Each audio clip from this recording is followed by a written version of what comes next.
आदाब, नमस्कार। मैं हूं खुर्शीद रब्बानी। आप देख रहे हैं हमारी आवाज़।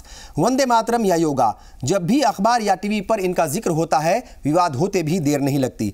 हालात यह है कि आजकल हर मुद्दे को मजहब और राष्ट्रीयता के चश्मे से देखने की कोशिश होती है और एक पक्ष अगर किसी मुद्दे का समर्थन करता है तो दूसरा पक्ष उसकी मुखालफत करने में देर नहीं लगाता। योग यूँ तो सेहत को बेहतर रखने का नायाब तरीका है, लेकिन योग में भी धर्म ढूंढ लिया गया और आज इसकी मुखालफत तेज हो गई है और बहुत सारे लोग इसकी मुखालफत में आगे आ गए हैं। योग को लेकर ताज़ा विवाद रांची की एक मुस्लिम लड़की को मिली धमकी से जुड़ा है, लेकिन ऐसे मुद्दों पर क्या सियासत का होना मौजूदा दौर में ज़रूरी हो गया है, ये बड़ा सवाल है। तो आज हमारी आवाज़ में इसी पर बात होगी और आपको दिखाएंगे कि योग के फ़ायदों को दरकिनार करके क्यों इसे मजहबी रंग दे दिया जाता है।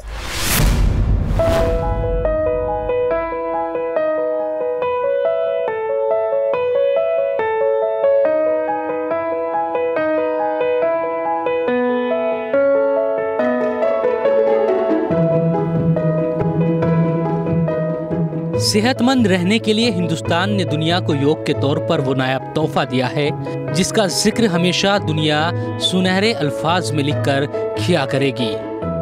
यूं तो 21 जून को पूरी दुनिया वर्ल्ड योगा डे के तौर पर मनाती है, लेकिन हिंदुस्तान में जब जब भी योग का जिक्र होता है तो कई विवाद भी खड़े हो जाते हैं। हाल में योग को लेकर बहस उस वक्त तेज हुई जब योग गुरु स्वामी रामदेव के साथ योगा कर सुर्खियों में आई मुस्लिम लड़की राफिया नाज ने इल्जाम लगाया कि उनको जान से मारने की धमकी मिल रही है। योग सिखाने को लेकर उनके खिलाफ गलत बयानबाजी की जा रही है और योग छोड़ने या फिर अंजाम भुगतने को कहा जा रहा है। मामला सुर्खियों में आया तो झारखंड के मुख्यमंत्री रघुवर दास ने राफिया की सुरक्षा बढ़ा दी और उसे 2 सुरक्षा कर्मी दे दिए। राफिया नाज 1995 से रांची में योग सिखाती है और कई सरकारी और सामाजिक संगठन उन्हें सम्मानित भी कर चुके हैं। बहुत सारे ऐसे स्टेज परफॉर्मेंस होते हैं जहां योगा का स्विमिंग कॉस्ट्यूम में परफॉर्म किया जाता है, तो मैंने छोड़ा क्योंकि बाद में कमेंट्स आते थे कि मुस्लिम लड़की होकर के ये कैसे पहन सकती है। हाँ, बहुत सारे लोग बोलते हैं कि तुमको समझ में नहीं आ रहा है ना, मौलाना को फोन करके बता देते हैं, वो बता देंगे कि क्या होता है योग करने में फतवा जारी का। एक बार मेरे पास मैसेजेस भी आए हैं, वो मैसेजेस है पड़े हुए मेरे पास। उन्होंने कहा मैं तुम्हारा वेल विशर बोल रहा हूँ, जब फतवा तुम पे जारी होगा ना तब तुम संभलोगी, अभी नहीं संभलोगी। फतवा देने वाले को ना अक्ल है, ना शऊर है, ना इल्म है, तो ऐसे लोग फतवा देते हैं। मैं समझता हूँ कि ये बहस की मौजूद नहीं।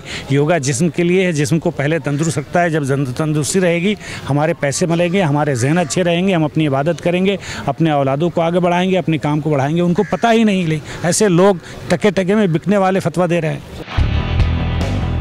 राफिया को धमकी मिली तो ये बहस भी तेज हो गई कि आखिर योग से कुछ लोगों को परेशानी क्या है। क्या वाकई योग किसी मजहब के आड़े आता है? क्या सेहत से जुड़ा मामला मजहबी मामला भी हो सकता है?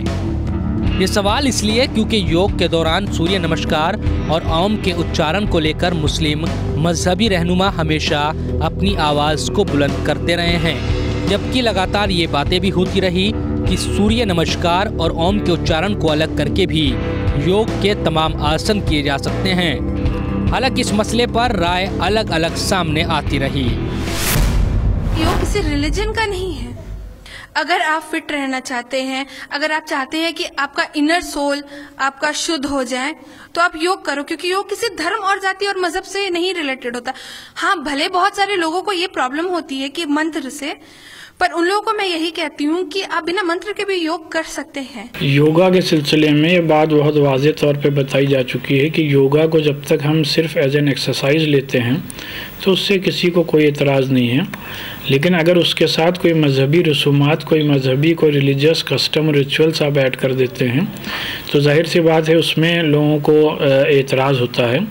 हर आदमी को इस बात का पूरा हक़ और इख्तियार हासिल है कि अपने मज़हब के एतबार से अपने मजहबी मामलात पर अमल करे, लिहाजा उसी पर हिंदुस्तान का मुसलमान भी अमल करता आया है और इंशाअल्लाह करता रहेगा। भारत में योग या फिर वंदे मातरम जैसे मुद्दों पर ना चाहकर भी विवाद होता है। वंदे मातरम गाना चाहिए या नहीं गाना चाहिए, इस मुद्दे पर डिबेट होती है, तो वहीं सियासी और मजहबी रहनुमा अपने लिहाज से इस सब को अपने फायदे के लिए इस्तेमाल करते नजर आते हैं। भारत में योग चर्चा के साथ साथ विवाद भी बटोरता रहा। कुछ वक्त पहले सांसद असदुद्दीन ओवैसी ने कहा था कि योग इस्लाम के खिलाफ है। उनका तर्क था कि एक मुसलमान सिर्फ इबादत के लिए अल्लाह के सामने सिर झुकाता है और वे सूर्य नमस्कार करके सूरज के सामने क्यों सर झुकाए। सियासी और मजहबी तौर पर योग का विरोध करने वालों की कभी कमी नहीं रही। इसी तरह वंदे मातरम या फिर दूसरे मुद्दों पर नेताओं की राय बगैर मांगे सामने आती है। हालांकि मुस्लिम मजहबी रहनुमा कहते हैं कि उन्हें योग से कभी दिक्कत नहीं है, बल्कि सूर्य नमस्कार और ओम का उच्चारण मुसलमानों को नहीं करना चाहिए। हम तो एक अल्लाह की इबादत करने वाले हैं, हम किसी दूसरी चीज़ की पूजा नहीं करते और ना हमें मजबूर किया जाए। और हमें सूर्य नमस्कार से भी ये इतनी मुखालफत है कि मुसलमानों को मजबूर ना करें। हमारे हिंदू भाई करते हैं वो करें, हम उन्हें मना नहीं करेंगे, मगर मुसलमान को नहीं करना चाहिए। योग से मुतालिक जितनी भी मसले हैं, देखो सूर्य नमस्कार इस्लाम में कतन जायज़ नहीं है और योग से दिक्कत नहीं है। मुसलमान तो सुबह फजर में जब नमाज पढ़ता है, वज़ू करते हुए बहुत सारे योग हैं, नमाज पढ़ते हुए बहुत सारे योग हैं। हमारा योग से कोई मसला नहीं, लेकिन सूर्य नमस्कार, मिट्टी नमस्कार और अग्नि नमस्कार ये इस्लाम में कतन जायज़ नहीं है और हम इसके मुखालिफ हैं।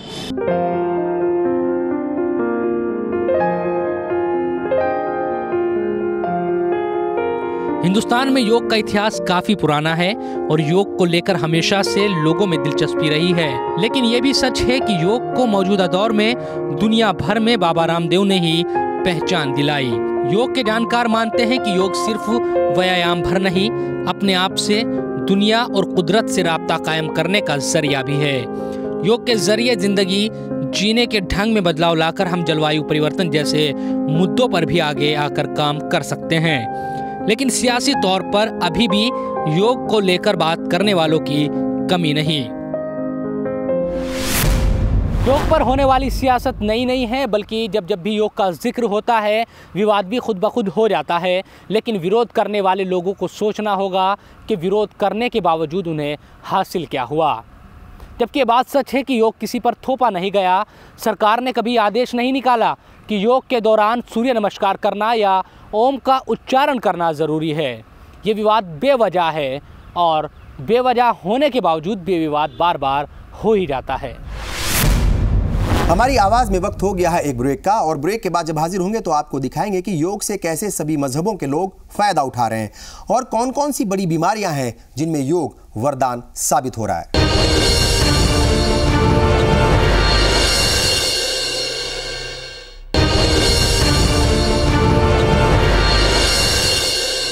ब्रेक के बाद एक बार फिर आप सभी का स्वागत, इस्तकबाल। आप देख रहे हैं हमारी आवाज़।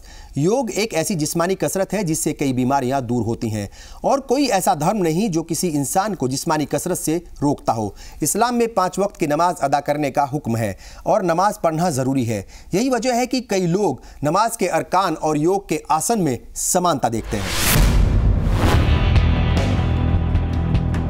जब जब भी योग दिवस आता है, योग के आसनों को लेकर जमकर राजनीतिक बयानबाजियां भी तेज हो जाती है। हालांकि ये सच है कि दुनिया ने भारत के योग को आगे आकर स्वीकार किया और योग को 177 देशों का जबरदस्त समर्थन भी मिला।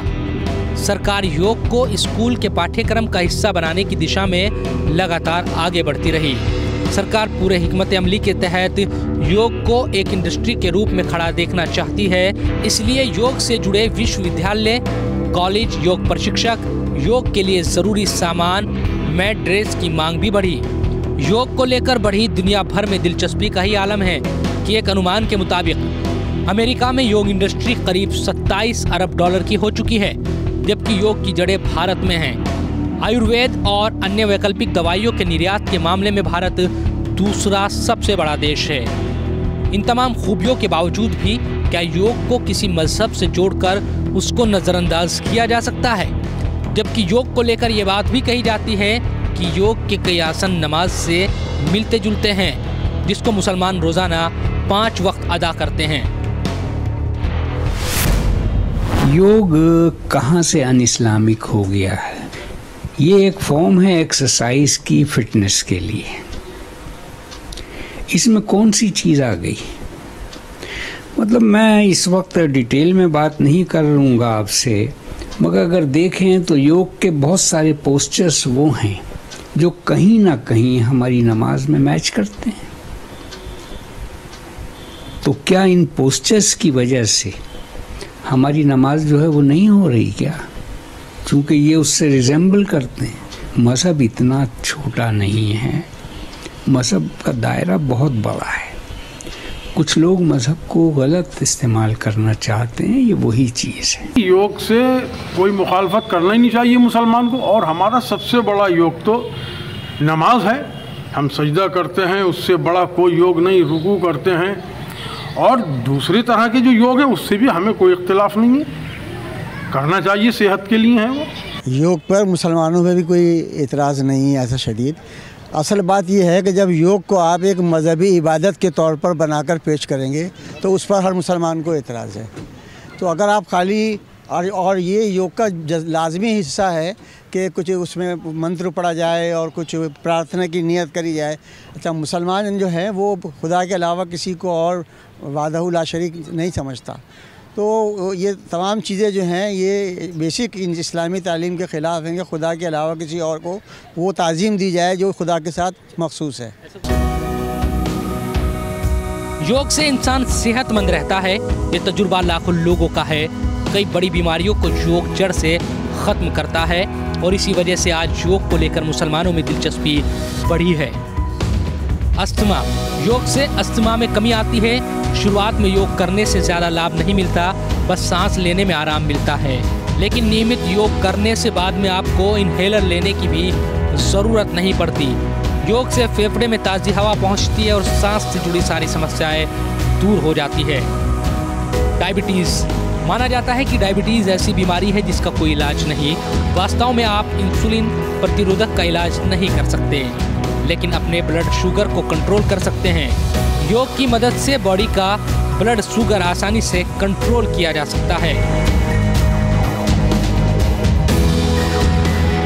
हाइपरटेंशन, हाई ब्लड प्रेशर कई रोगों की जड़ होती है। अगर आप हाइपरटेंशन से निजात पा जाए तो छोटी मोटी बीमारियां यूं ही दूर हो जाएगी। योग और मेडिटेशन की मदद से हाइपरटेंशन को दूर किया जा सकता है। अपच, अपच केवल एक बीमारी है, लेकिन आजकल के दौर में लोगों के बीच उनके अनियमित दिनचर्या के कारण एक महामारी के रूप में फैली हुई है। योग की मदद से अपच से आराम मिलता है। माइग्रेन, माइग्रेन का मुख्य कारण दिमाग तक ब्लड का पर्याप्त मात्रा में सर्कुलेशन ना होना होता है। योग की मदद से दिमाग तक आसानी से ब्लड पहुंच जाता है, दिमाग में फ्रेशनेस बनी रहती है। अगर इन तमाम बीमारियों से योग के जरिए राहत मिलती है तो फिर इससे अपनाने में दिक्कत क्या, जबकि किसी पर ये जोर जबरदस्ती है ही नहीं कि उनको कौन सा आसन करना है कौन सा नहीं।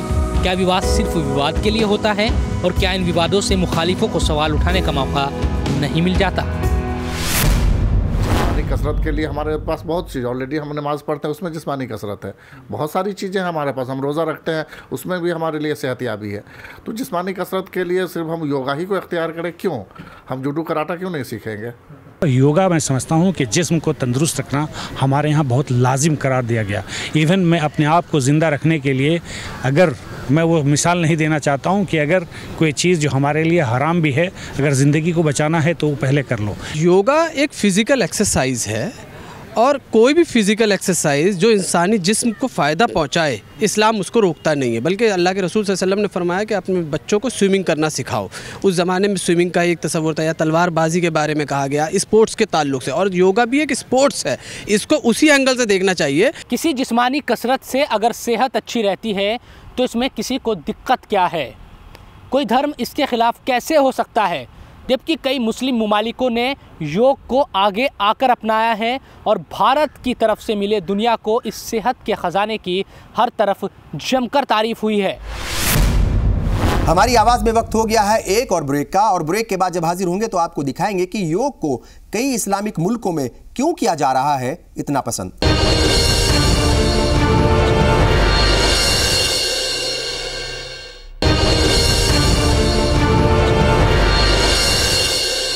ब्रेक के बाद एक बार फिर आप सभी का स्वागत, इस्तकबाल। आप देख रहे हैं हमारी आवाज़। भले ही भारत में कई मुस्लिम दानिश्वरों को योग से दिक्कत हो, लेकिन पाकिस्तान हो या फिर ईरान, दोनों इस्लामिक मुल्कों में योग को खूब पसंद किया जाता है। योग को यहाँ के लोग सेहत का खजाना मानते हैं। हालांकि ये भी सच है कि सिर्फ मुस्लिम ही नहीं, बल्कि कई ईसाई और यहूदी संगठन भी योग को धार्मिक चश्मे से देख रहे हैं।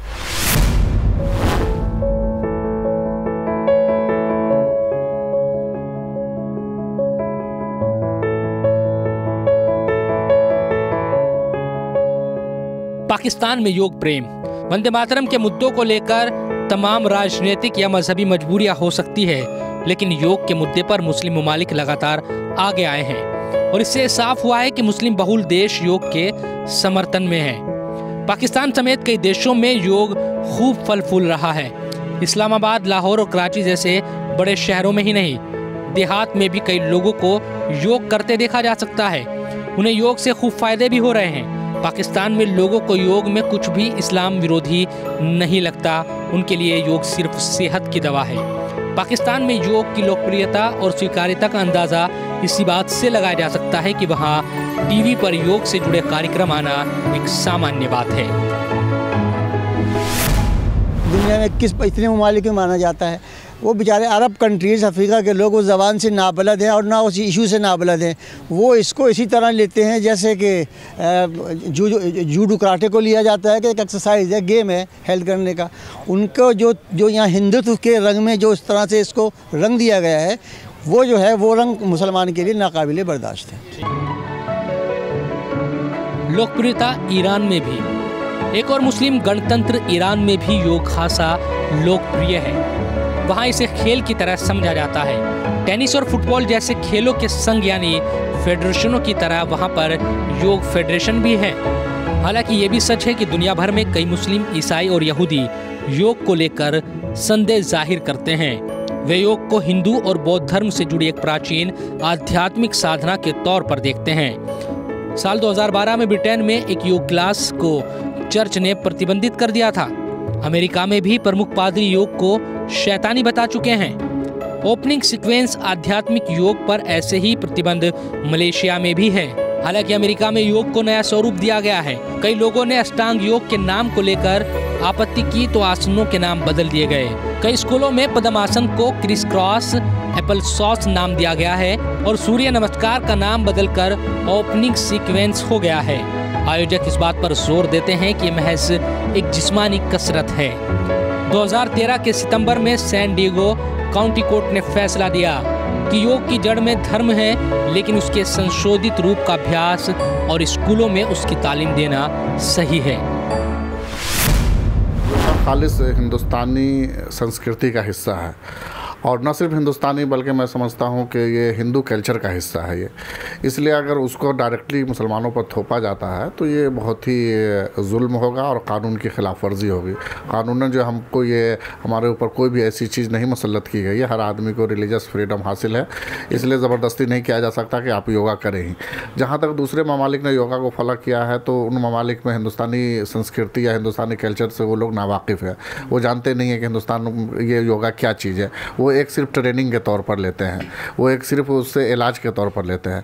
चूँकि हम लोग जिस माहौल में रहते हैं तो बहुत करीब से हम लोग जानते हैं कि ये किस संस्कृति का हिस्सा है और उसमें क्या क्या चीज़ें होती हैं, क्या क्या चीज़ बोली जाती हैं, तो इसलिए हम लोग बहुत अच्छी तरह जानते हैं।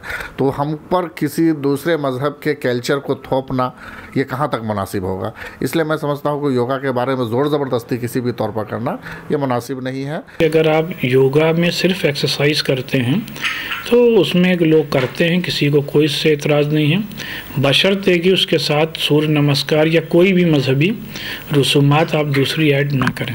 जब लोगों को दिखेगा कि योगा के कितने फ़ायदे हैं तो हर मुसलमान क्या हर इंसान योगा करेगा। और दूसरे मुस्लिम ममालिक ने तो ऑलरेडी इसको अडॉप्ट कर लिया है इसको, जैसा कि ईरान है और भी बहुत सारे मुल्क हैं।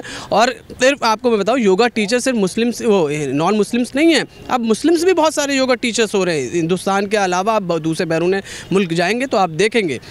हमेशा मैंने पहले भी कहा कि शिर्क का ख्याल ना करें, कि हम योगा का ये ना देखें कि हम सूर्य नमाज कर रहे हैं जब, तो हम खुदा किसको मान रहे हैं, अल्लाह को मान रहे हैं या सूर्य को मान रहे हैं। इस चीज़ का अक़ीदे का ताल्लुक़ है।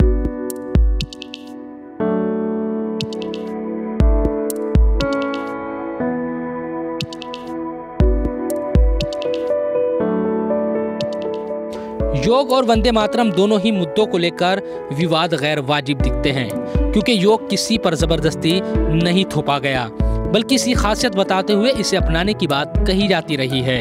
ऐसे में आप कैसे इसको अपनाते हैं, ये बात आपके ऊपर है। सूर्य नमस्कार और ओम के उच्चारण का मामला आपका व्यक्तिगत मामला है कि आप कैसे उसको मानते हैं। यकीनन ऐसे मामलों में थोड़ी समझदारी मजहबी और सियासी रहनुमाओं को भी दिखानी होगी, ताकि बार बार होने वाले विवादों से बचा जा सके। जब भी किसी मुद्दे को धर्म और राजनीति के चश्मे से देखा जाएगा, विवाद होना तय है। समर्थन करने वाले लोग इसके फायदे गिनाते नजर आएंगे, वहीं विरोध करने वाले इस मुद्दे की कमियां। लेकिन जनता सब जानती है कि दरअसल इस सब के पीछे का खेल है क्या। कई मुद्दे ऐसे हैं जिन पर बेवजह की सियासत और बहस होती है। योग भी उन्हीं में से एक है। योग किसी पर जबरन नहीं थोपा गया, बल्कि दुनिया ने खुद आगे आकर इसे कबूल किया है। 21 जून को दुनिया भर में मनाया जाने वाला वर्ल्ड योगा डे भारत की इस कामयाबी की कहानी सुनाता है।